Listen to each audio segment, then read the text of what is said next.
ఉత్తరాంధ్రలో అతిపెద్ద greenfield steel plant ఏర్పాటు కాబోతుందని ఎంపీ కల్లుశెట్టి అప్పలనాయుడు అన్నారు. 1.05 లక్షల కోట్లతో ఏర్పాటు కాబోతున్న ఆర్సెల్ఆర్ మిత్తల్ స్టీల్ ప్లాంట్కు సీఎం చంద్రబాబు శంకుస్థాపన చేయబోతున్నట్లు చెప్పారు.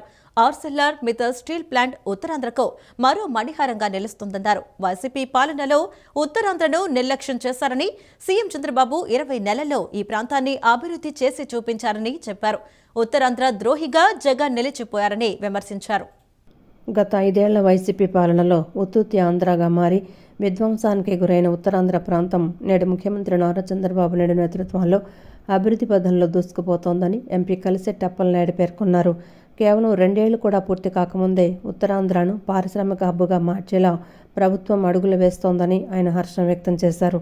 టీడీపీ కేంద్ర కార్యాలయంలో నిర్వహించిన మీడియా సమావేశంలో ఆయన మాట్లాడుతూ, ఉత్తరాంధ్ర ముఖ చిత్రాన్ని మార్చేలా దేశంలోని అతిపెద్ద గ్రీన్ఫీల్డ్ ఇంటిగ్రేటెడ్ స్టీల్ ప్లాంట్కు ముఖ్యమంత్రి చంద్రబాబు నాయుడు రేపు శంకుస్థాపన చేయబోతున్నారని చెప్పారు.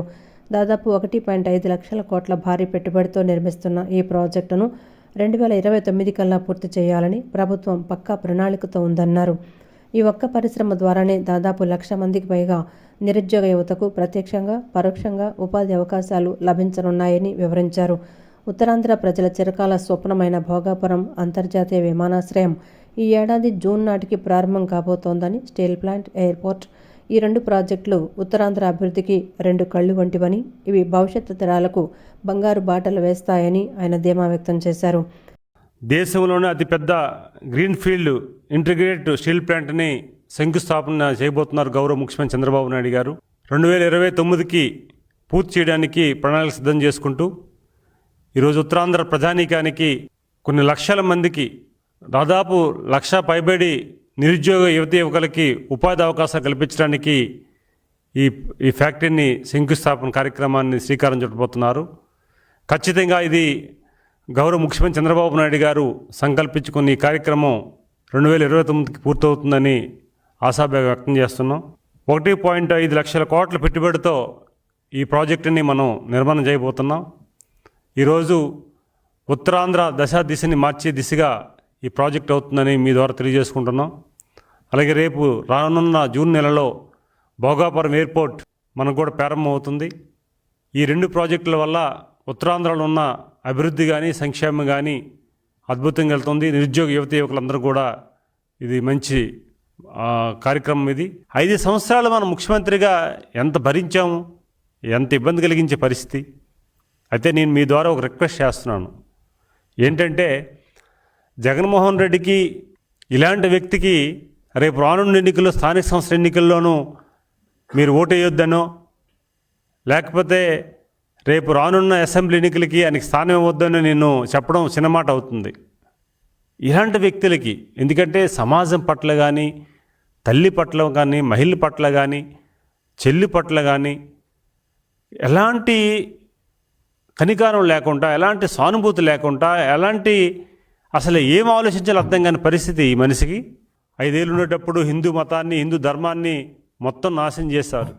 ఇప్పుడు కూడా వాళ్ళ సోషల్ మీడియా ద్వారా, వాళ్ళు పేటీఎం బ్యాచ్ ద్వారా ఇప్పటికి కూడా అదే దాడి, అదే ఆలోచన, అదే ఈ వ్యవహారం.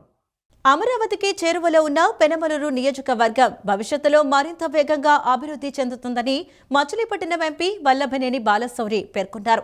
పెనమలూరు వణుకూరు రోడ్డును ఎమ్మెల్యే బోడే ప్రసాద్ ప్రారంభించారు. నియోజకవర్గాన్ని పట్టణ స్థాయి ప్రమాణాలతో తీర్చిదిద్దేందుకు పార్లమెంట్ సభ్యుడిగా కేంద్రం నుంచి మరిన్ని నిధులు తీసుకువస్తానని బాలశౌరి హామీ ఇచ్చారు. పెనమలూరు వణుకూరు రోడ్డు ప్రారంభోత్సవ కార్యక్రమంలో ఎంపీ వల్లభనేని బాలశౌరి ముఖ్య అతిథిగా పాల్గొని శిలాఫలకాన్ని ఆవిష్కరించారు. ఈ సందర్భంగా ఆయన మాట్లాడుతూ, నాబార్డు నిధులు 1.85 కోట్లతో ఈ రోడ్డు మంజూరైందని, స్థానిక ఎమ్మెల్యే బోడే ప్రసాద్ సహకారం మరియు ప్రజల భాగస్వామ్యంతో దీనిని మరింత విస్తరించినట్లు తెలిపారు.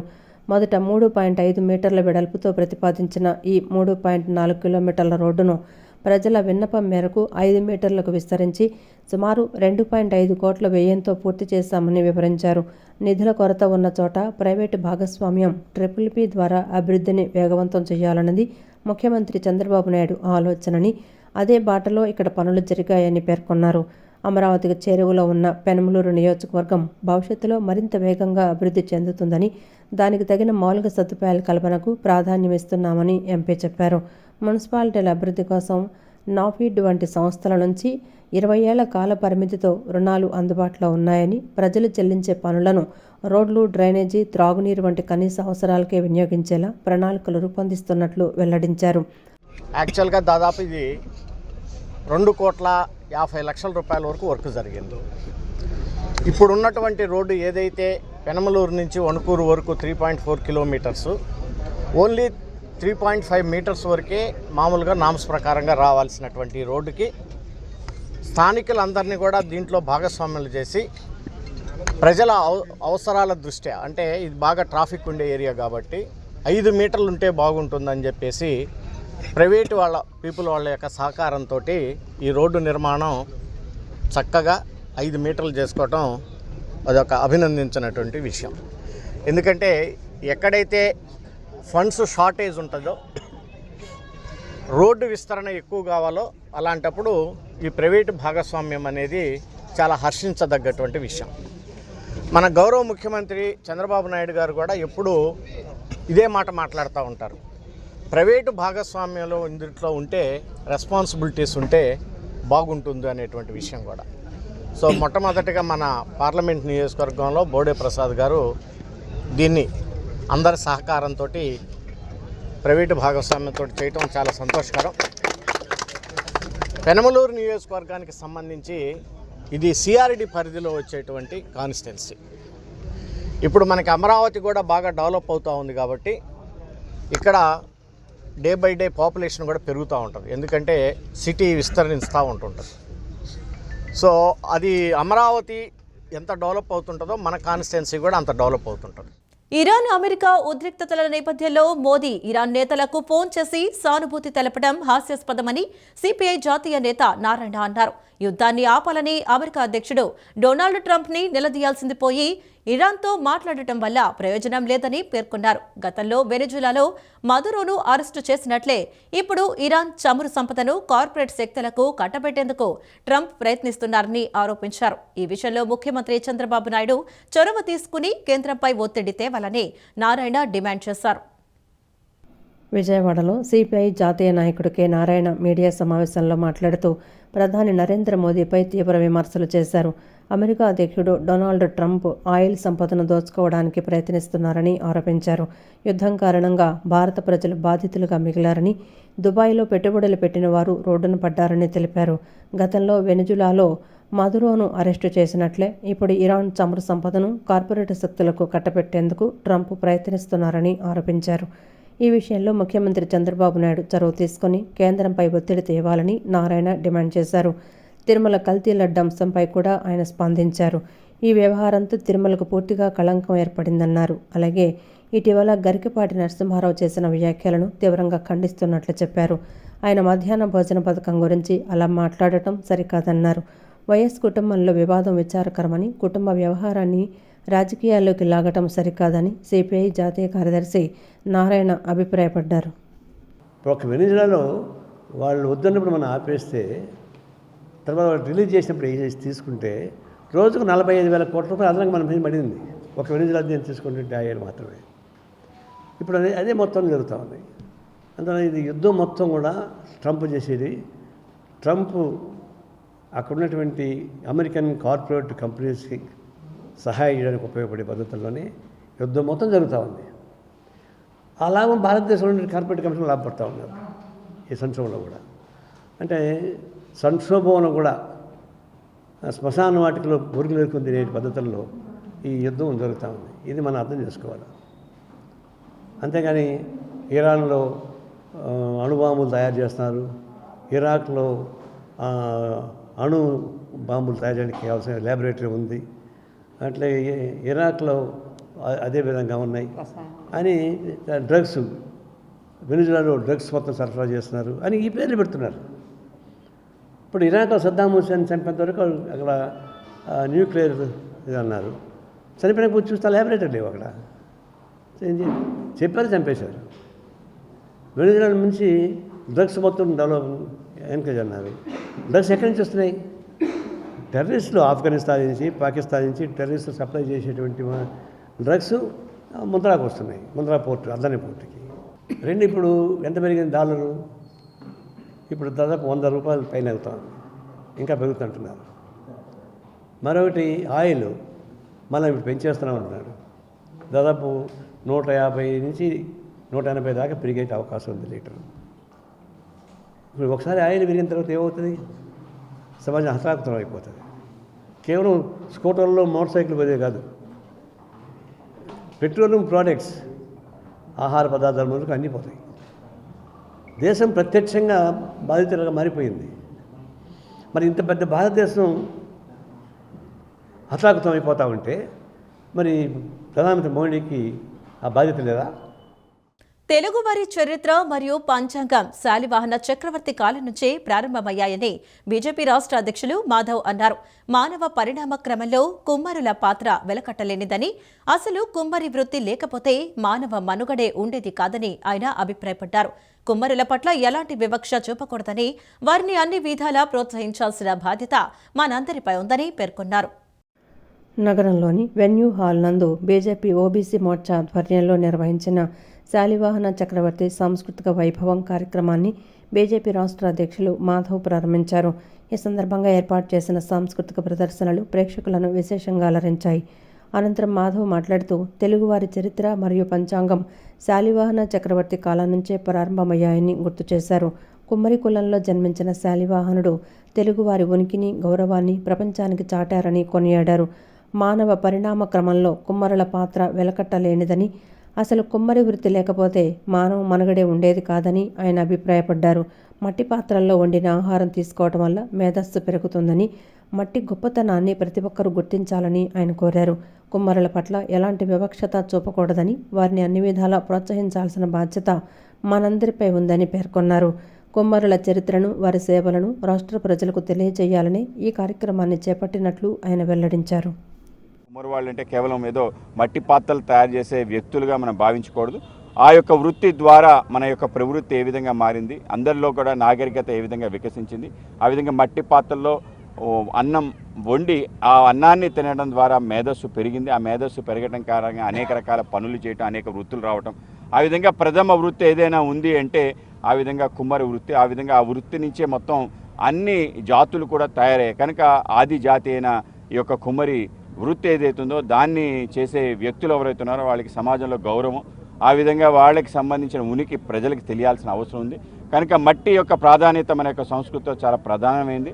కనుక మట్టినే ఆధారం చేసుకొని చేస్తున్న ఈ యొక్క వృత్తికి సంబంధించిన వ్యక్తుల యొక్క గౌరవం, వాళ్ళకి సంబంధించి అనేక రకాల జీవాలు మరుగున పడటం, వాళ్ళు కూడా నేటికి కూడా వివక్షతకు గురవటం, ఇవన్నీ కూడా మనం చూస్తున్నాం.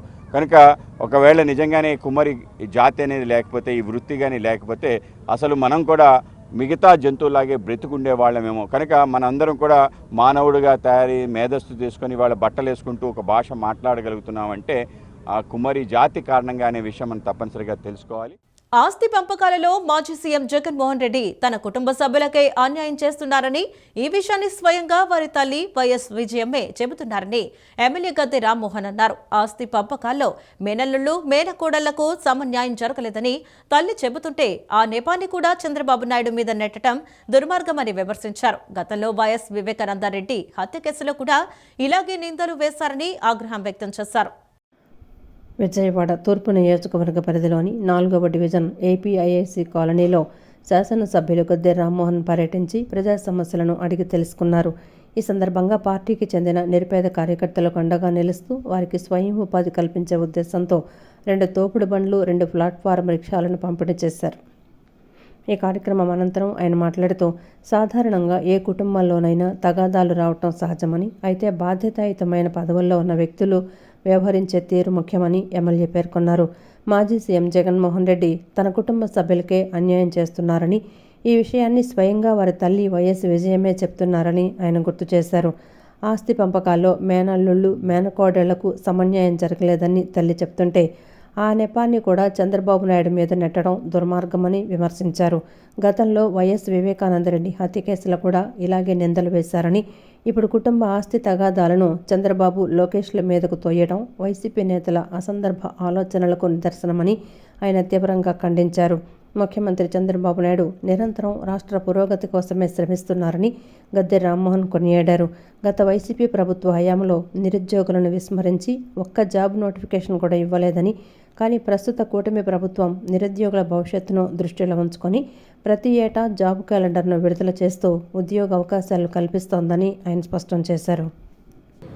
ఆ రోజు మనం చూసి వివేకానంద రెడ్డి గారు హార్ట్ అటాక్తో చచ్చిపోయారని చెప్పి కొంత చెప్పించి వాళ్ళు చేసిన తప్పుడు పని అందరికీ తెలిసిందని చెప్పి ఆ చేసిన తప్పుడు పని అనేది చంద్రబాబు గారు చేశారని చెప్పిన సంఘటన మనం చూసాం.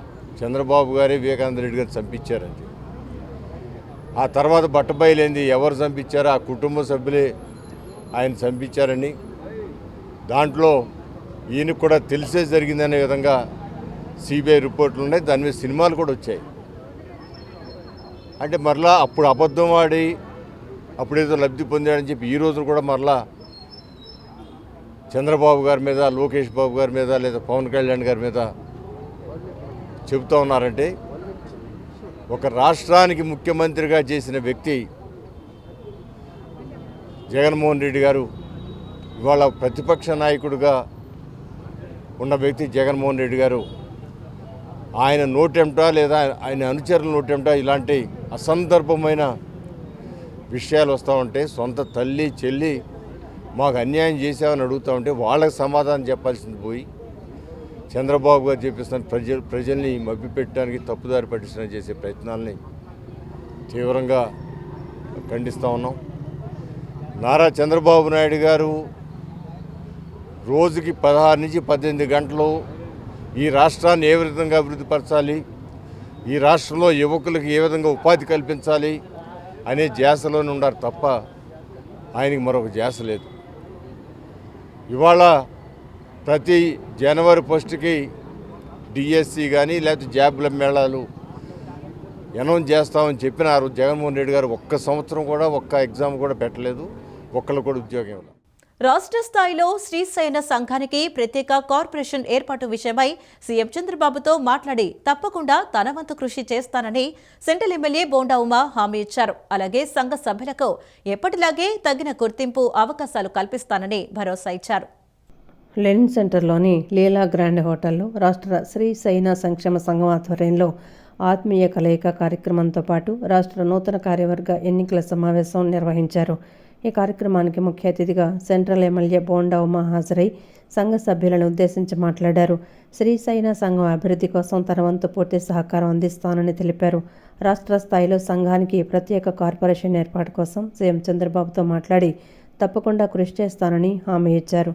అలాగే సెంట్రల్ నియోజకవర్గంలో సంఘ సభ్యులకు తగిన గుర్తింపు అవకాశాలు కల్పిస్తానని పేర్కొన్నారు.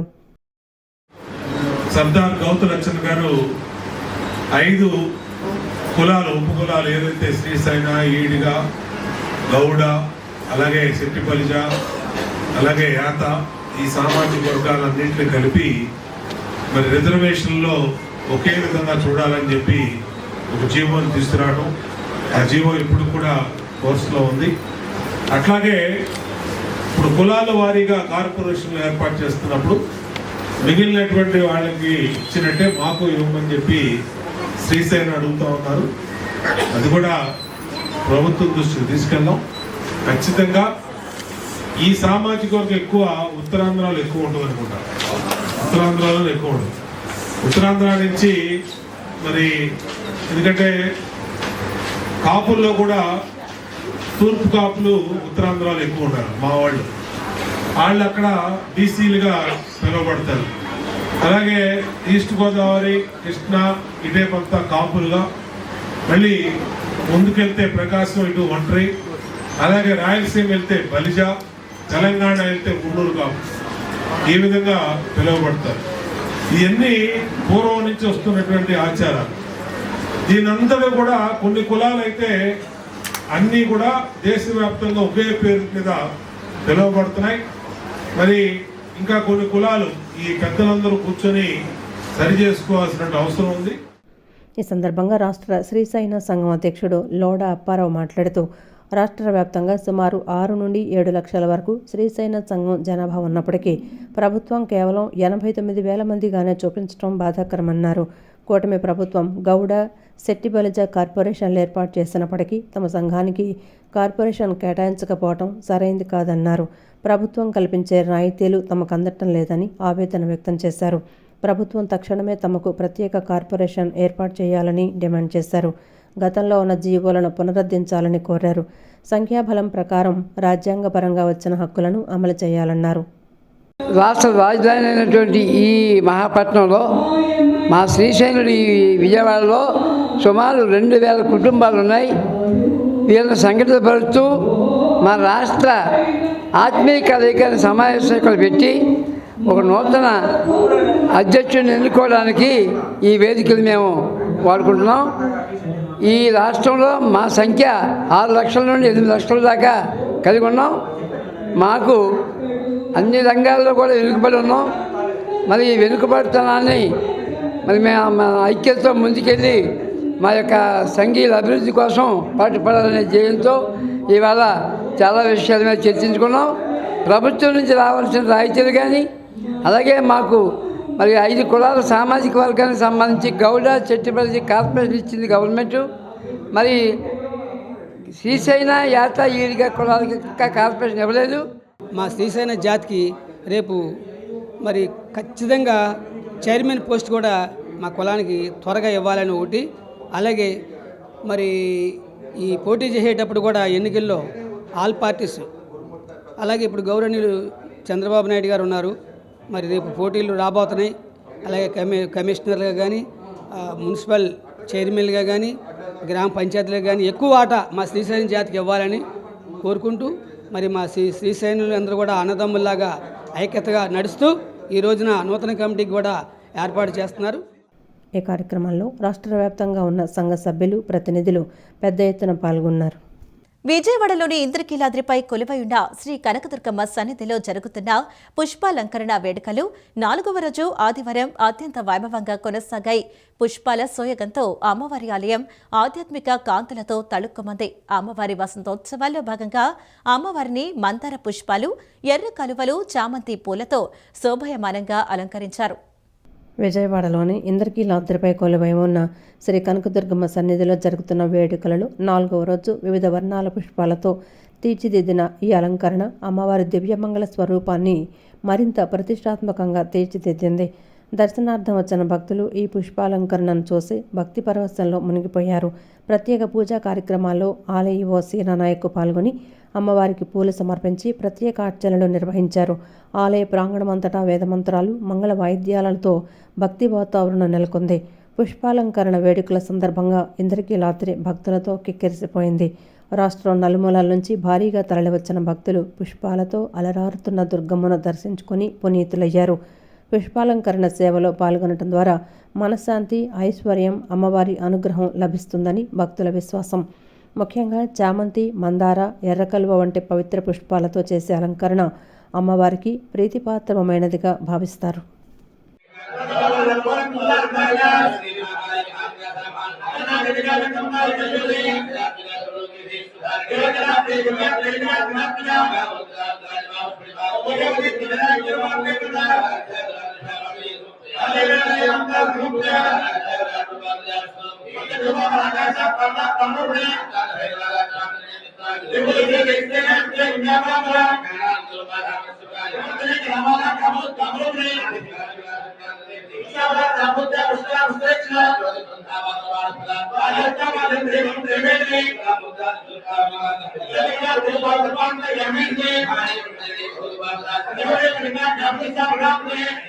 యూపీహెచ్సీ ఉద్యోగుల పట్ల ముఖ్యమంత్రి చంద్రబాబు నాయుడు ఇచ్చిన ఉద్యోగ భద్రత, వేతనాల పెంపు వాగ్దానాలకు విరుద్ధంగా ఉన్నాయని యూపీహెచ్సీ ఎంప్లాయీస్ యూనియన్ రాష్ట్ర ప్రధాన కార్యదర్శి జె సింహాచలం అన్నారు. సెలవులను 35 నుండి 15కి తగ్గించి ఆదివారాలు, పబ్లిక్ హాలిడేస్ కూడా పనిచేయాలని అధికారులు ఒత్తిడి తెస్తున్నారని, ఈ విధానం వల్ల ఉద్యోగులు తీవ్ర గందరగోళానికి గురవుతున్నారని ఆవేదన వ్యక్తం చేశారు.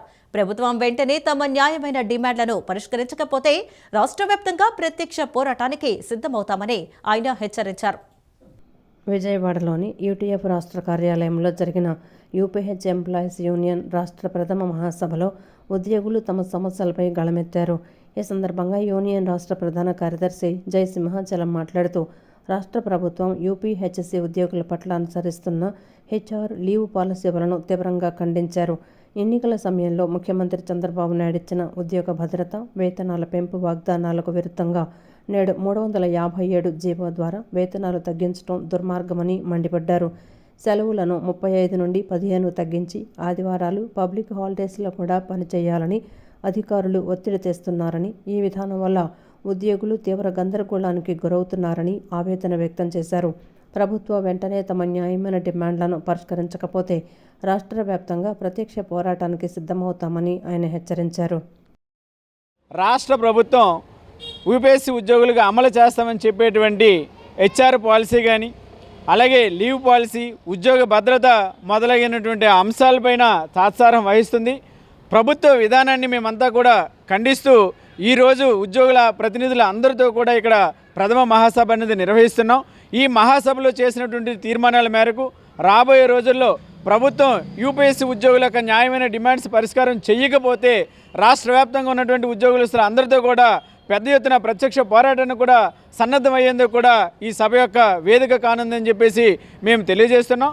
ప్రభుత్వం అధికారంలోకి వచ్చిన వెంటనే మా అందరికీ కూడా ఉద్యోగ భద్రత కల్పిస్తామని చెప్పి, వేతనాలు పెంచుతామని చెప్పి ఆనాడు బొబ్బుల బహిరంగ సభలో నేడు ఉన్నటువంటి ముఖ్యమంత్రి చంద్రబాబు నాయుడు గారు అనేది వాగ్దానం చేయడం జరిగింది. కానీ అందుకు భిన్నంగా యూపీఎస్సీ ఉద్యోగులందరికీ కూడా వేతనాలు తగ్గిస్తూ 357 అనేటువంటి జీవోని తీసుకురావడం కానీ, ఈ ప్రభుత్వం వచ్చిన వెంటనే మా అందరికీ కూడా ఉద్యోగాలు కల్పిస్తున్నట్టు, అలాగే కొన్ని క్యాడర్లని పేరు మారుస్తూ కూడా ఇలాంటి దుర్మార్గమైనటువంటి ఉత్తర్వులు మేము తీవ్రంగా ఖండిస్తున్నాము. అనంతరం నెల్లూరుకు చెందిన స్టాఫ్ నర్స్ నాగరాజమ్మ, ఎన్టీఆర్ జిల్లాకు చెందిన శాంతామణి మాట్లాడుతూ గ్రామీణ పీహెచ్సీ ఉద్యోగులతో పోలిస్తే తాము సమానమైన విద్యార్హతలు, మెరిట్ కలిగి ఉన్నామని, పనిభారం కూడా ఎక్కువే ఉన్నా వేతనాల్లో మాత్రం భారీ వ్యత్యాసం చూపటం అన్యాయమని అన్నారు. 172 రకాల మందుల నిర్వహణ, ఇమ్యునైజేషన్, ఆర్బీఎస్కే వంటి అన్ని ప్రభుత్వ కార్యక్రమాలను తాము బాధ్యతాయుతంగా నిర్వహిస్తున్నామని, అయినప్పటికీ తమను తక్కువ చేసి చూడటం బాధాకరమని పేర్కొన్నారు. ఎంత పని ఒత్తిడినైనా తట్టుకుంటామని, కానీ తమకు రావాల్సిన న్యాయమైన వేతన పెంపును మరియు సెలవులను ప్రభుత్వం వెంటనే పునరుద్ధరించాలని వారు డిమాండ్ చేశారు. సండేస్ అన్ని రోజుల్లో డ్యూటీలు చేయమంటున్నారు. వర్క్ చూస్తే పీహెచ్సీ వాళ్ళకన్నా ఎక్కువ వర్క్ మేమే చేస్తున్నాం, కానీ శాలరీ చూస్తే పీహెచ్సీ వాళ్ళకి ఎక్కువ శాలరీ, మాకు మాత్రం తక్కువ. ఇట్లా ఎందుకు వాళ్ళకి మాకు వేరియేషన్ ఇట్లా చేస్తూ ఉన్నారు? వర్క్ చేసి ప్రతి ఒక్క విషయంలో వాళ్ళని మమ్మల్ని క్యాడర్ల వారీగా వేరువేరుగా చూస్తూ ఉన్నారు. అన్ని ప్రోగ్రామ్స్ అన్నీ మేము చేస్తున్నాం, బట్ కానీ వాళ్ళకి ఎక్కువ శాలరీ, మాకు తక్కువ శాలరీ. ఎందుకు ఆ వేరియేషన్ పెడుతున్నారో అర్థం అవ్వట్లేదు. అసలు కాంట్రాక్ట్ బేసిక్ అంటారు, వాళ్ళు కాంట్రాక్ట్ బేసిక్, మేము కాంట్రాక్ట్ బేసిక్. అలాంటప్పుడు శాలరీ ఎందుకు వేరియేషన్ వస్తుంది? వాళ్ళు స్టేట్ లెవెల్లో వస్తుంది, మేము సేమ్ క్వాలిఫికేషన్ తోటి, సేమ్ మెరిట్ తోటి వచ్చిన వాళ్ళం. మీరు సెలెక్ట్ చేస్తేనే వచ్చిన వాళ్ళం కదా, ఎందుకు మరి వేరియేషన్ ఎందుకు అలా చూపిస్తున్నారు మాకు? వివిధ శాఖల్లోకి అంటే పిహెచ్సిలోని, యూపీహెచ్సిలోనే కాకుండా డిఎంహెచ్ ఆఫీసుల్లోనూ, ఏరియా హాస్పిటల్స్లోనూ, ఏపీవీలోనూ ఉన్నటువంటి సిహెచ్సిలో కూడా మేము వర్క్ చేసి ఉన్నాము. మా స్థానంలో వచ్చినటువంటి డేటా ఎంట్రీ ఆపరేటర్స్ జూనియర్ అసిస్టెంట్లుగా ఇప్పుడు అక్కడ కన్సిడర్ అవుతున్నారు. ఎందుకంటే ఏపీవీపీలోని junior assistant cum data entry operator అని పోస్ట్ క్రియేట్ చేశారు. కానీ మమ్మల్ని మాత్రం ఇంత సర్వీస్ ఉన్న 16 ఏళ్ల నుంచి చేస్తున్నప్పటికీ డేటా ఎంట్రీ ఆపరేటర్ కానీ కేవలం 18,500 జీతంతో మాత్రమే అధిక పనిభారంతో పనిచేయాల్సిన పరిస్థితి అయితే ఉంది. సో ఈ విధానాన్ని వెంటనే గవర్నమెంట్ పరిష్కారం చేయవలసిందిగా కోరుతున్నాము. లేటెస్ట్గా మొన్న చూసినట్టంటే రెవెన్యూ డిపార్ట్మెంట్లో చేసే డేటా ఎంట్రీ ఆపరేటర్స్ని కూడా జూనియర్ అసిస్టెంట్గా కన్సిడర్ చేశారు. సో అలానే మమ్మల్ని కూడా ఈ న్యాయపరమైనటువంటి డిమాండ్ని గవర్నమెంట్ వెంటనే పరిష్కరించాలి. సమాజంలో సేవాభావంతో ముందుకు వచ్చే వ్యక్తులు ఎంతో అరుదని, అలాంటి వారిలో దివ్యాంగ సోదరుడు అడబాల రాజు, బాలకృష్ణ మరియు వారి మిత్ర బృందం ప్రత్యేకంగా నిలుస్తారని ప్రభుత్వ విప్, సెంట్రల్ నియోజకవర్గ ఎమ్మెల్యే బోండా ఉమామహేశ్వరరావు ప్రశంసించారు. ప్రతి సంవత్సరం తమ సొంత డబ్బులతో ప్రజలకు ఉపయోగపడే కార్యక్రమాలు నిర్వహించడం గొప్ప విషయమని, ఇది ప్రతి ఒక్కరికి ఆదర్శమని అన్నారు. నగరంలోని 27వ division Sambamurthy road కొత్తవంతెన Carmel Bhavan సమీపంలో ఏపీ రాఘవ లారెన్ దివ్యాంగుల ఆధ్వర్యంలో వేసవి కాలంలో ప్రజల దాహార్తిని తీర్చేందుకు ఏర్పాటు చేసిన చలివేంద్రం కేంద్రాన్ని ప్రభుత్వ విప్, సెంట్రల్ నియోజకవర్గ శాసనసభ్యులు బోండా ఉమామహేశ్వరరావు, అడబాల రాజు ఫ్రెండ్స్ సర్కిల్ వికలాంగ సోదరులతో కలిసి ప్రారంభించారు.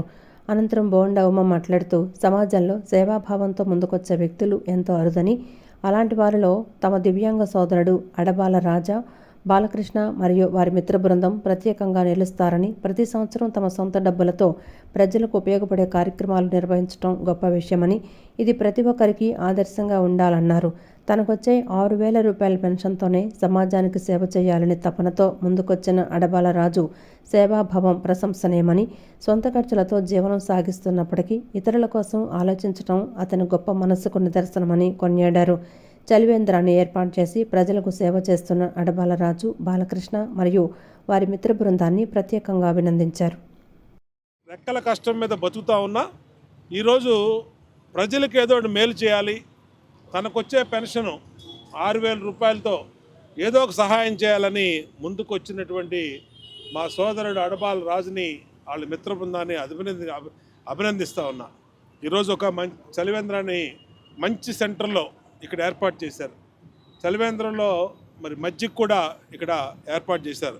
మా డివిజన్ పార్టీ నాయకులు సోదరుడు రాజు, బాలకృష్ణ వీళ్ళందరూ ఏర్పాటు చేసిన చలివేంద్రం ప్రజలకి ఎంతో ఉపయోగంగా ఉంటుంది.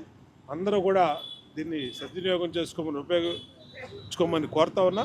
ప్రభుత్వ పరంగా ప్రతి డివిజన్లో కూడా చలివేంద్రాలు ఏర్పాటు చేస్తాం. అన్ని డివిజన్లో కూడా చలివేంద్రాలను ఏర్పాటు చేస్తాం. అలాగే ఇలాంటి స్వచ్ఛంద సంస్థలు, లయన్స్ క్లబ్లు, వాసవి క్లబ్లు, రోటరీ క్లబ్లు వాళ్ళు ఏర్పాటు చేశారు.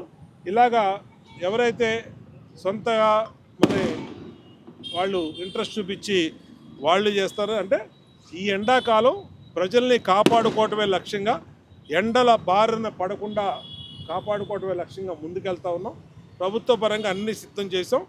ప్రజలకు కూడా విజ్ఞప్తి చేస్తూ ఉన్నాం, ఎండలు ఎక్కువగా ఉన్న సమయంలో తప్పని పరిస్థితులు అయితే తప్పితే బయటికి రావద్దని కోరుతా ఉన్నాం. మరొకసారి మా దివ్యాంగ సోదరుడు రాజుని, బాలకృష్ణని వాళ్ళ మిత్ర బృందాన్ని అభినందిస్తాం.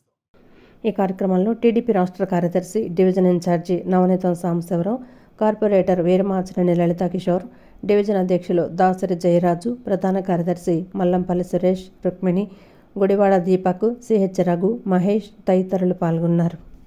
పాస్కా పండుగ సందర్భంగా క్రీస్తు త్యాగ నిరతిని స్ఫూర్తిగా తీసుకుని 175 దేశాల్లో రక్తదాన శిబిరాలు చేపడుతున్నట్లు world missionary society church of God నిర్వాహకులు సునీల్ కుమార్ తెలిపారు. రక్తం అందక ఎవరూ మరణించకూడదన్న ఆశయంతో పొరుగు వారిని ప్రేమించు అనే క్రీస్తు నినాదంతో ఈ శిబిరాన్ని ఏర్పాటు చేశామన్నారు.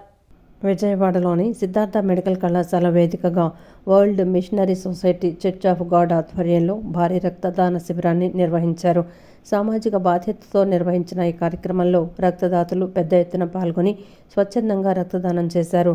పాస్కా పండుగను పురస్కరించుకొని లోక కళ్యాణం కోసం ఈ సేవా కార్యక్రమాన్ని చేపట్టినట్లు నిర్వాహకులు వెల్లడించారు. ఈ సందర్భంగా మిషనరీ ప్రతినిధి సునీల్ కుమార్ మాట్లాడుతూ, క్రీస్తు చూపిన ప్రేమ మార్గంలో నడుస్తూ నిన్ను వలే నీ పొరుగువారిని ప్రేమించు అనే నినాదంతో ఈ రక్తదాన శిబిరాన్ని ఏర్పాటు చేసినట్లు తెలిపారు. ప్రపంచవ్యాప్తంగా దాదాపు 175 దేశాలలో ఈ తరహా సేవా కార్యక్రమాలు జరుగుతున్నాయని, ప్రస్తుతం శిబిరం తమ సంస్థ ద్వారా నిర్వహిస్తున్న 27వ రక్తదాన శిబిరం అని ఆయన వివరించారు. ఈ కార్యక్రమంలో సుమారు 300 మంది సభ్యులు ఉత్సాహంగా ముందుకొచ్చి రక్తదానం చేశారని చెప్పారు. మానవాళి రక్షణ కోసం ప్రభువైన క్రీస్తు తన రక్తాన్ని చిందించి చూపిన త్యాగమే తమకు స్ఫూర్తని, అదే బాధ్యతతో ఈ సేవా కార్యక్రమాలు నిర్వహిస్తున్నామని సునీల్ కుమార్ పేర్కొన్నారు. నేటి కాలంలో సరైన సమయానికి రక్తం అందక ఎంతోమంది ప్రాణాలు కోల్పోతున్నారని, అటువంటి మరణాల సంఖ్యను తగ్గించాలన్నదే తమ ముఖ్య ఉద్దేశమని ఆయన స్పష్టం చేశారు.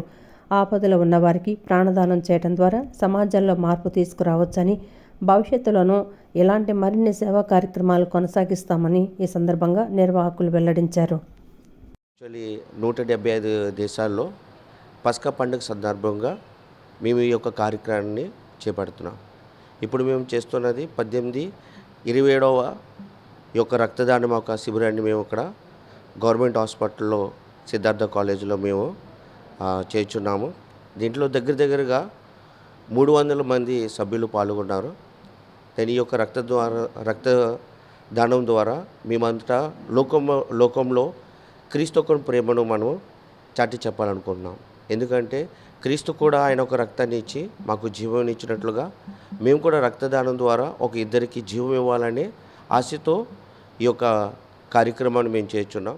ఇప్పుడు వరల్డ్ వైడ్గా 170 దేశాలలో దేవుని సంఘం world mission society church of God అనే పేరుతో అనేక సేవా కార్యక్రమం చేసిన అందులో భాగంగా రక్తదాన కార్యక్రమం కూడా ఇప్పుడు మేము విజయవాడలో సుమారు 300 మందితో కలిసి క్రీస్తు యొక్క ప్రేమను పంచడం కోసం, ముఖ్యంగా పస్కా ద్వారా క్రీస్తు ఇచ్చిన జీవాన్ని అనేకులకు మేము తెలియచేయడానికి ఈ రక్తదాన కార్యక్రమం కూడా నిర్వహిస్తున్నాము.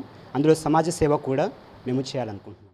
చట్టాన్ని ఉపయోగించి పౌరుల ప్రాణాలను కాపాడితే ఇప్పుడు అదే న్యాయాన్ని ఉపయోగించి పౌరుల యొక్క హక్కులను కోర్టులో న్యాయం ద్వారా నిలబెట్టే వృత్తిలో ఉన్నాను. ఏదైనా ఒకటి సమాజంలో పౌరులకు సేవ చేయడం ఇది నా అదృష్టంగా భావిస్తూ ఈ అవకాశం ఇచ్చిన ఈ ఆర్గనైజర్స్కి, ఈ బ్రేవ్ హీరోస్ బ్లడ్ డోనర్స్కి మరొకసారి నమస్సుమాంజలు తెలియపరుచుకుంటూ ఈ వార్తలు ఇంతటితో సమాప్తం. నమస్కారం.